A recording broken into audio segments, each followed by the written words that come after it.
I will now. I used to not be, but I'm over that. Oh, we got an updated one? Okay, I'd like to call the tourism All right. committee meeting to order. First order of business would be to approve the minutes of the April 21st tourism meeting. Okay. Supervisor Cressito, and I need a second. Supervisor Strainer.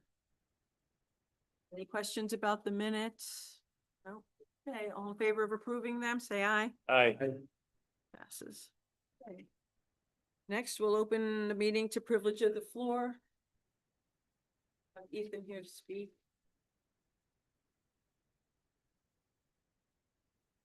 Thank you, Supervisor. So I'll be real brief today. I just want to take a moment. I'm Ethan Gaddy. I think most of you know me with the Planning Department.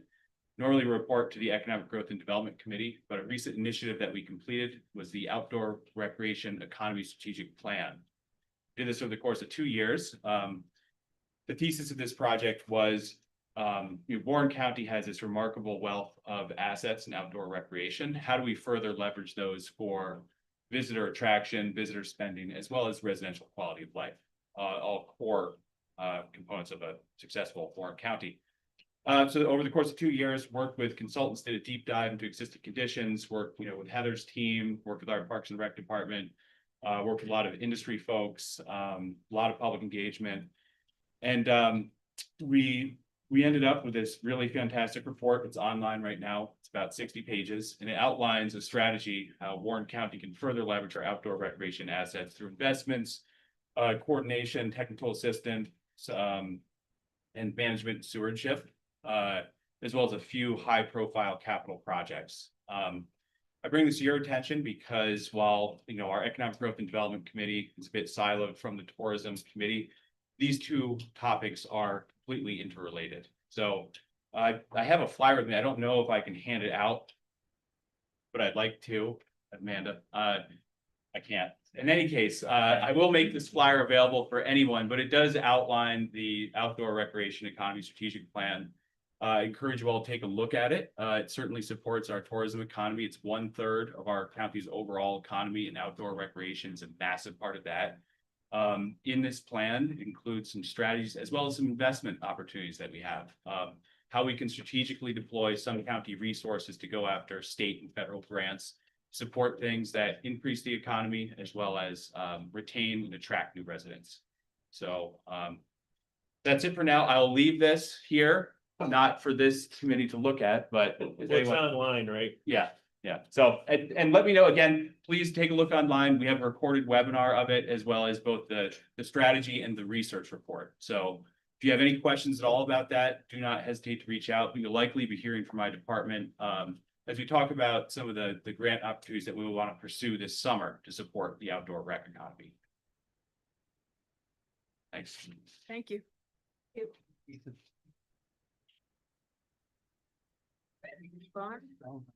Does anybody else wish to speak for privilege of the floor? Okay, I'll close privilege of the floor and we'll move on. There are no action or agenda items, so we'll go right on to discussion items. Thank you. So in your packets, there is a presentation that our agency of record for creative services started in fourth quarter of 2023. It was during this time that we did a brand exploratory and research of insights, utilizing various entities such as research, focus groups, emails, and things like that. And part of this is to give us sort of a roadmap of different projects that we're working on now, but a roadmap into what tourism looks like over the next couple of years for Warren County. So switching to the next page, oh, my page numbers fell off. They must have tripled off. I shook it. Looking at the information that we went through, we had discussion groups. We had 3 separate meetings of more than 8 people. First, different segments of lodging, top attractions, experts, elected officials. So we had 14 participants. of those various groups. We had 417 emails, and that took place in March. The discussion groups took place in February. And then various data set reports that we had. We had the STR of 23 and 24, the hunting competitive analysis that was done in May of 22, the Domo and Rove analytics, which is 23 and part of 24. I do want to point out only the first half of 24 was looked at in this piece. You'll understand I point that out now at a later point in the presentation. Then the tourism economic study that New York State does and the impact of visitors have on the Adirondack region. That was 2023 data. And then a visitor survey that was done in 21.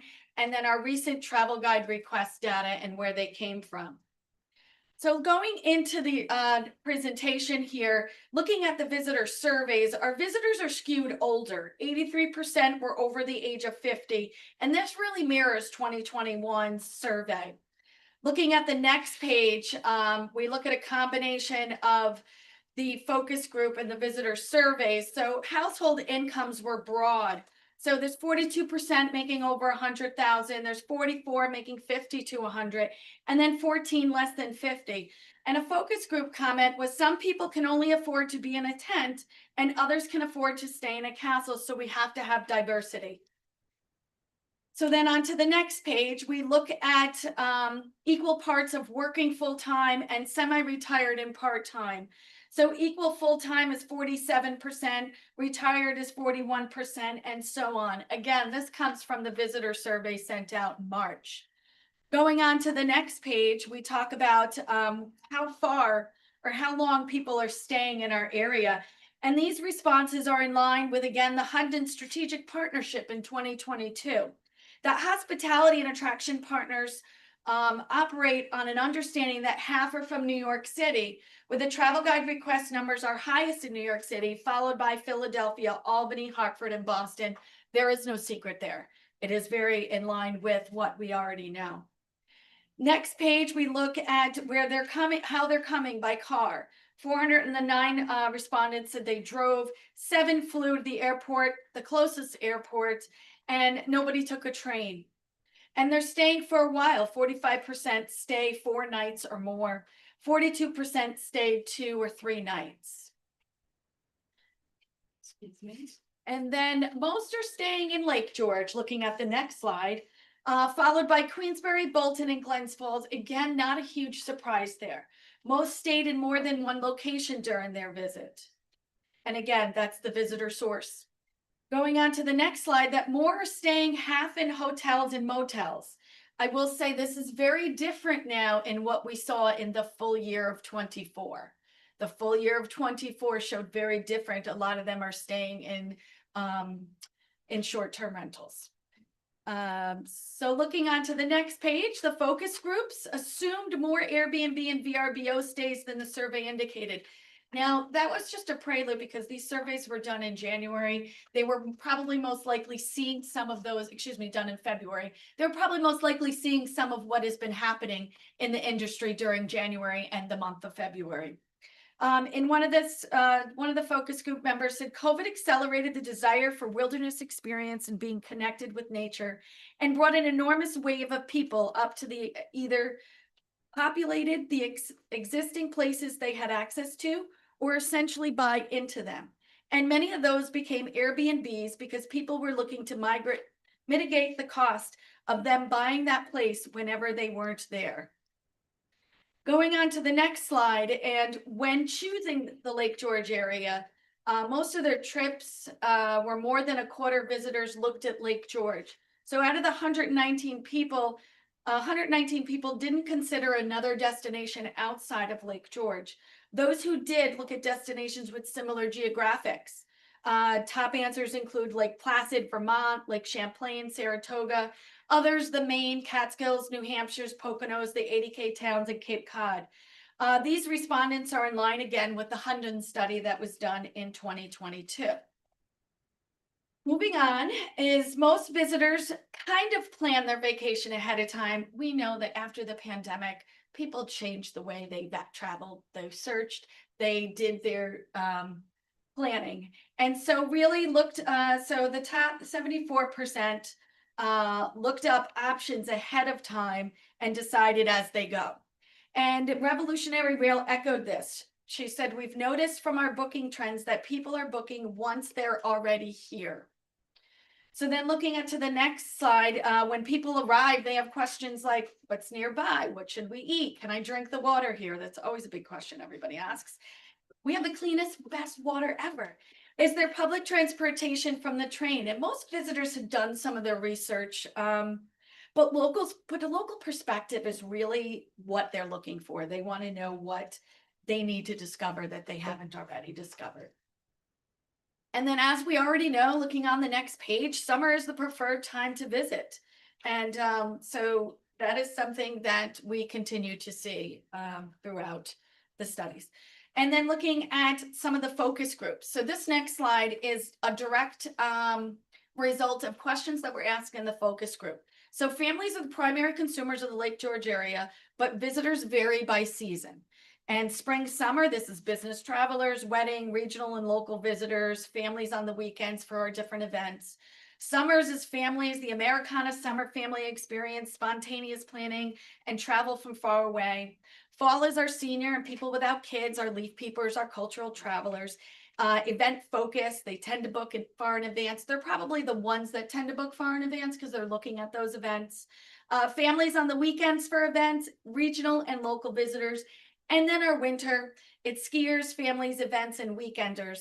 And the interesting thing is all of these things that were mentioned by the focus groups just really doesn't jive with what the consumers who are here are doing, especially those 50 plus. And so then going on to the next slide, it's sort of like, what are some of the groups that we're not seeing here? Age 25 to 35, they have discretionary income, they have no kids, they travel for experiences, they're going to Lake George, which is cool and chic and trendy and Instagrammable. Perception is older and campy here. Again, and this is the visitor study.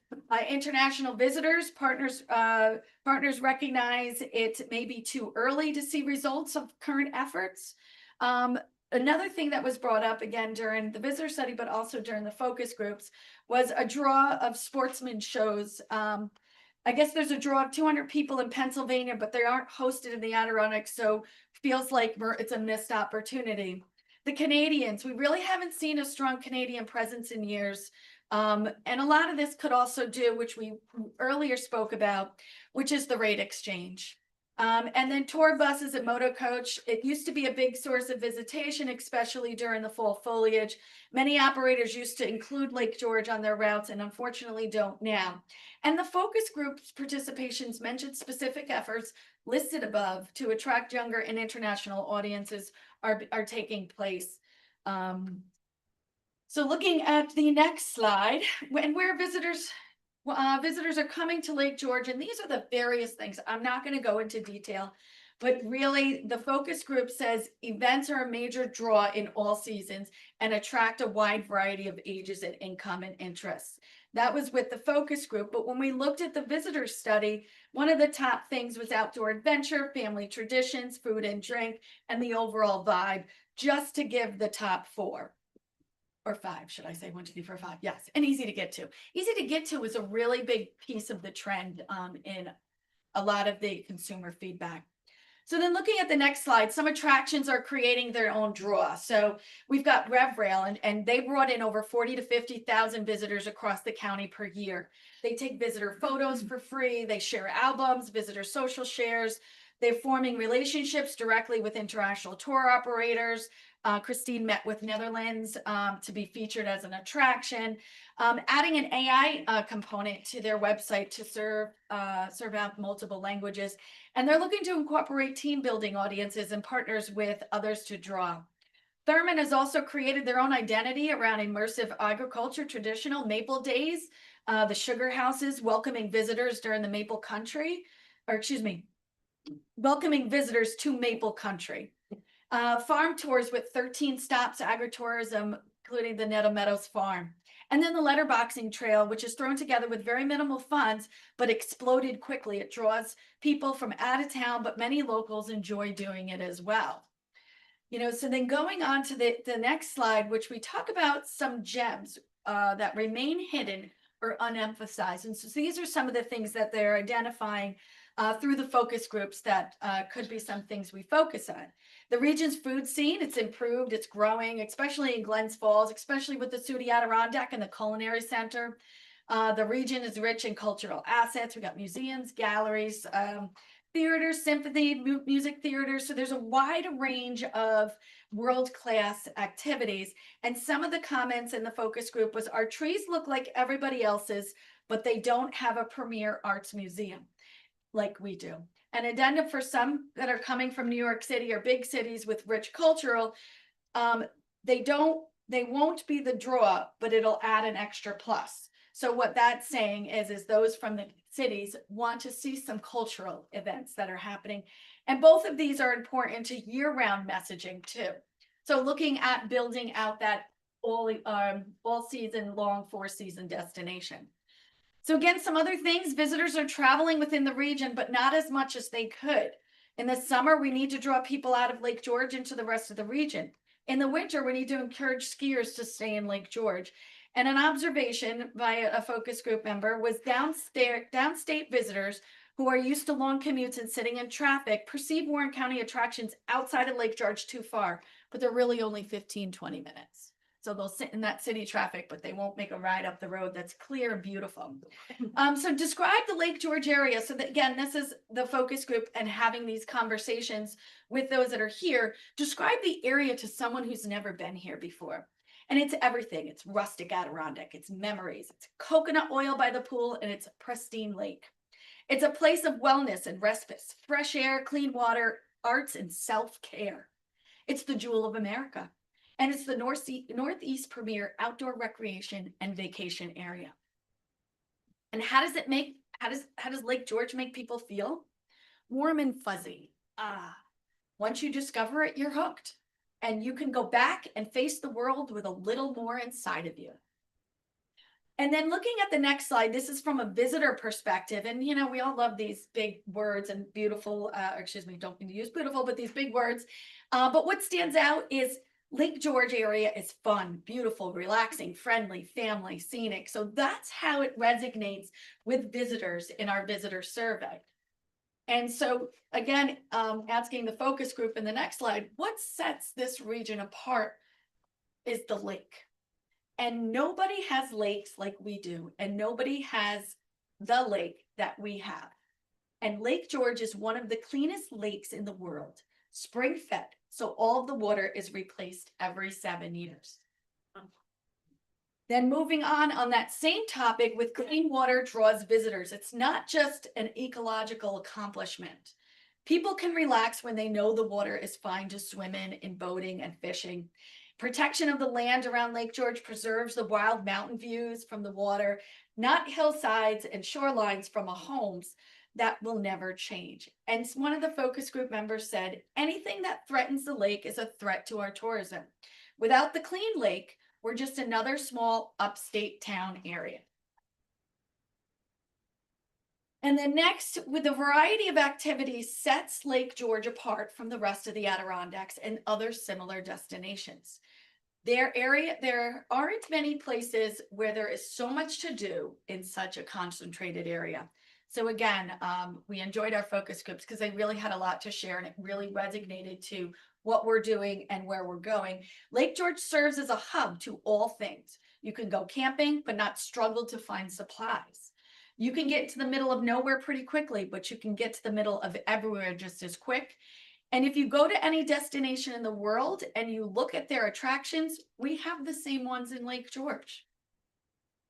So going on to the next page, the warmth of the people makes visitors feel welcome, and hospitality partners regularly see survey results and anecdotals that highlight friendliness and welcoming nature of staff and residents. And I do want to say off here, we do have some fabulous staff members in our hospitality businesses.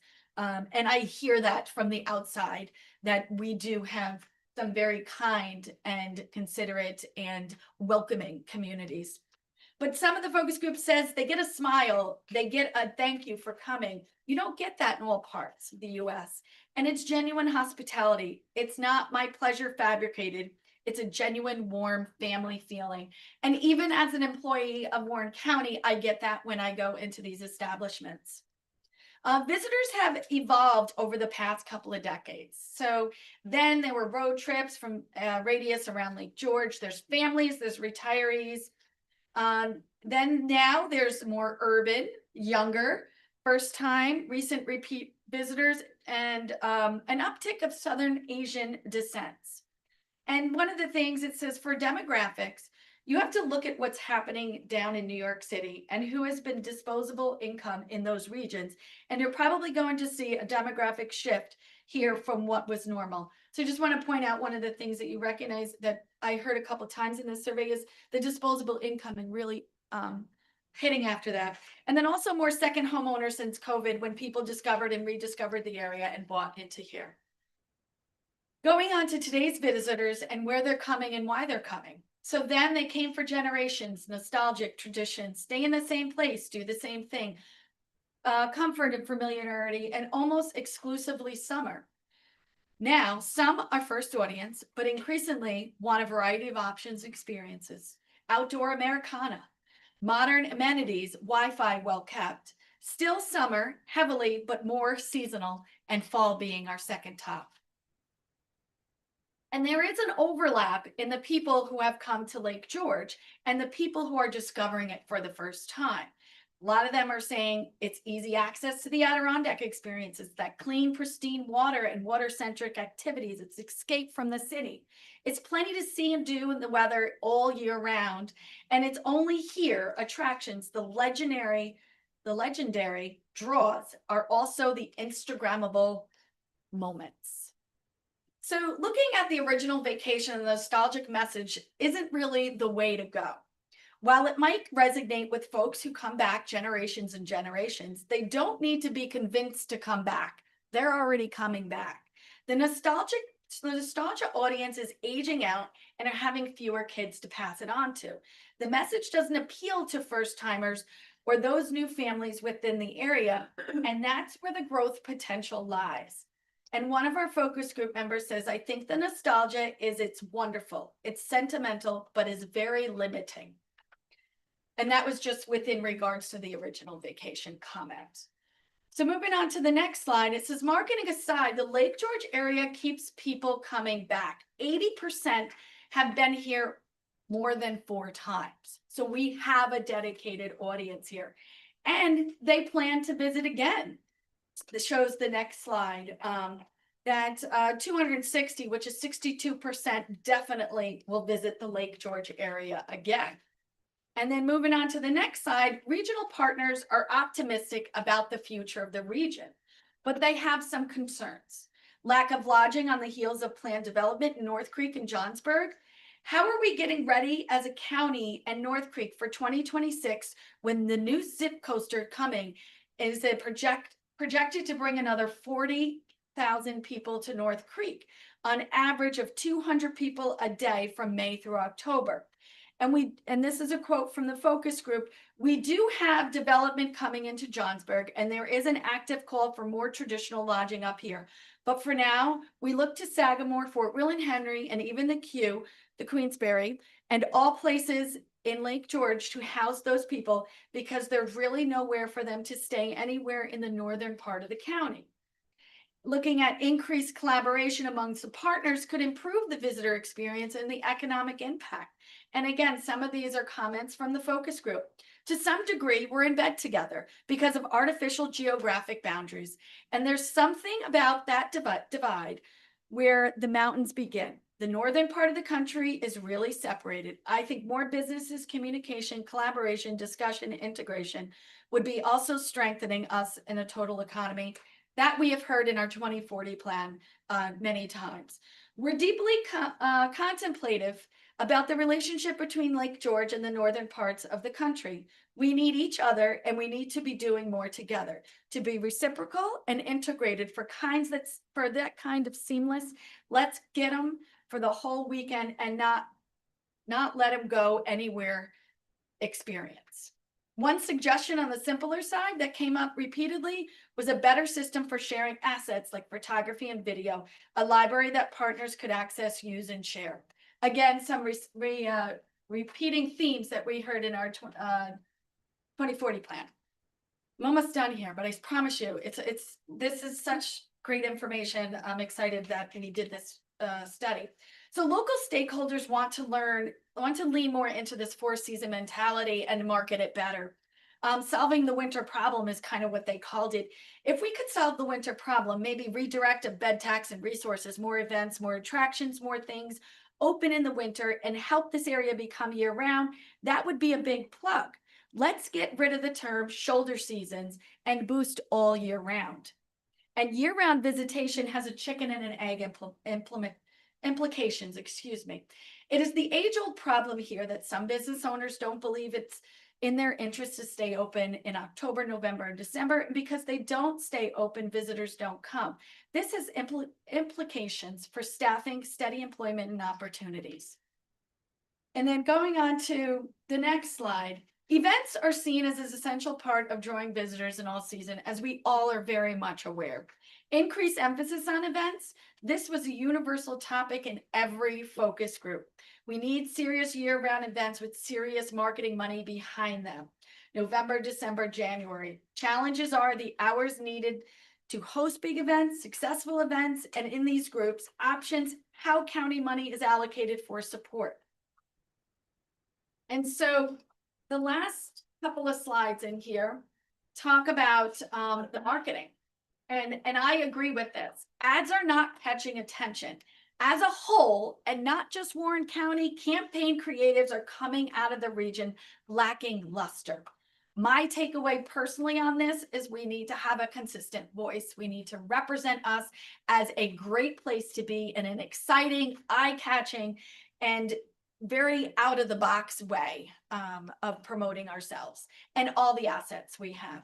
And one of the focus groups mentioned the content, our events, and the marketing are tired. They don't show a spark of innovation. They don't jump out at me and say, wow. I'm surprised that's really different. If you look at that from 1982 and look at that ad from 1992, there wouldn't be much of a difference. It's just the same. And so looking at the next slide, keep thinking I'm ending, but I'm not. I promise you this is the last two slides. So really the discoveries that emerged through this discussion group with people on the ground and the visitor survey augmented by third-party research confirms some things we know about the Lake George area visitors and its draws and sheds light on a new perspective and priority. These findings will serve as a critical touch point as we evolve the brand and the invitation to visit the Lake George area.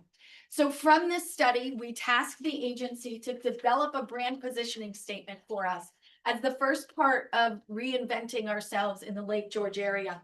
And I'm very excited to read, for those who vacation to adventure and relax, the Lake George area offers endless activities and Adirondack serenity in a breathtaking playground of pristine waters that set the scene for life's most memorable moments. The next step of this is to develop a campaign and launch a brand new campaign that will set the Lake George area above most destinations, all destinations in our surrounding. And so we'll be excited to share that with you as we evolve to that piece. Are there any questions? I think I'm out of breath. I can see why. You said we need a new face. What kind of face are we looking for? So we need to be our imagery and this is just being real. Consumers need to be wowed, and we're not wowing them. We're just our same old, same old. And so by a face is not necessarily in grammatical terms of a face per se, but it's just the way we position ourselves and put ourselves forward in front of the consumers. And the sharing of assets will allow our partners to also promote in that same light. You know, and so if we're all speaking the same speak and talking the same talk with regards to that elevator speech of who we are, then that will just scream louder and louder, and the voice carries on through visitors that will come here for the first time and have coming back for many generations. Benny, you could be the new face. You were looking for an actual face, weren't you? I was thinking of you. Yeah. Thank you. Dr. The enthusiasm that you have as you did the Question, presentation, not many people can do that. Oh, Okay, yep. I didn't want to. We'll open it up to privilege of the floor. Oh, good. I was wondering if we were allowed to make observations. It, Jesse? go up there. Something tells me I don't learn. Well, we'll get you there. I just, I have so many observations based on what she just presented. It mirrors very much what we're seeing across the board. It's not my first rodeo. I've been down this path 1,000 times, and it's actually very gratifying to see those kinds of observations coming from the consumer about what we're doing. The trap in something like this, of course, is that it tends to fall into cliches, and you have to be careful of that. The most important step now is taking this kind of information and actually developing a creative strategy.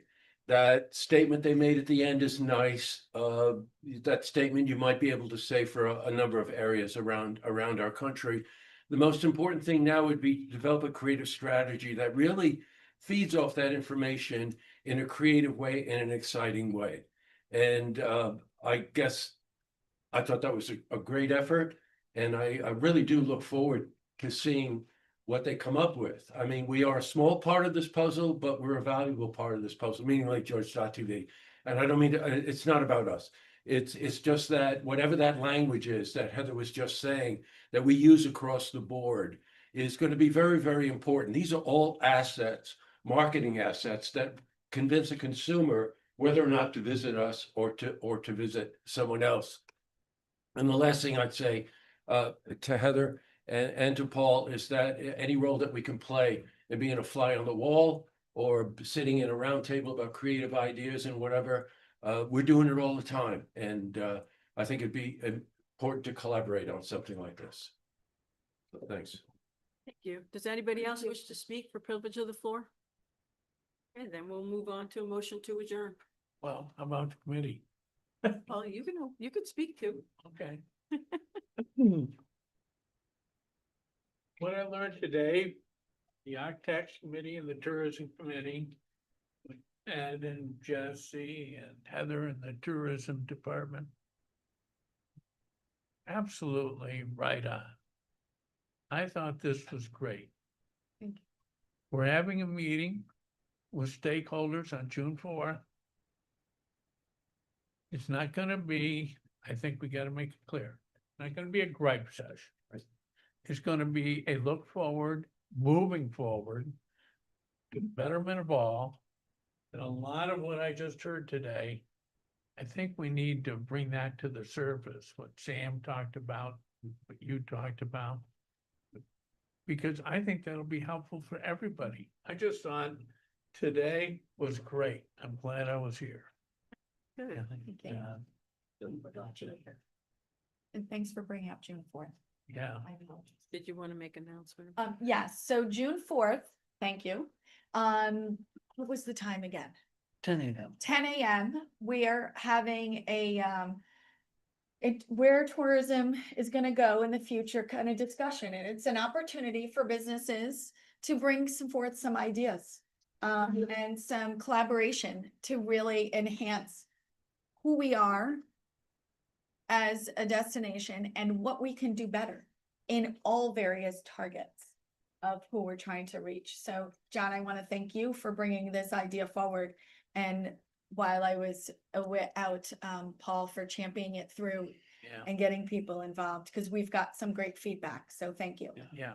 Will Thank that you. meeting be held right in this room? Probably. Probably. It's a support workshop meeting. I don't know. We're gonna be close. You'll be on come to the second We'll floor start and here. we'll let you know. On the second floor, you're right. Okay, good. Anybody else? I'll just comment on this. There's a lot of good information in this. There really is. But some of the points and to John's point, I hope we all get on the same page. I've seen winter business in Lake George and I've seen groups get together since I was a kid. You're never going to build winter business without a big investment, events and groups. And summer business is going to grow even with all the outdoor activities, it's still based on the family, the American family. That's how Lake George was built.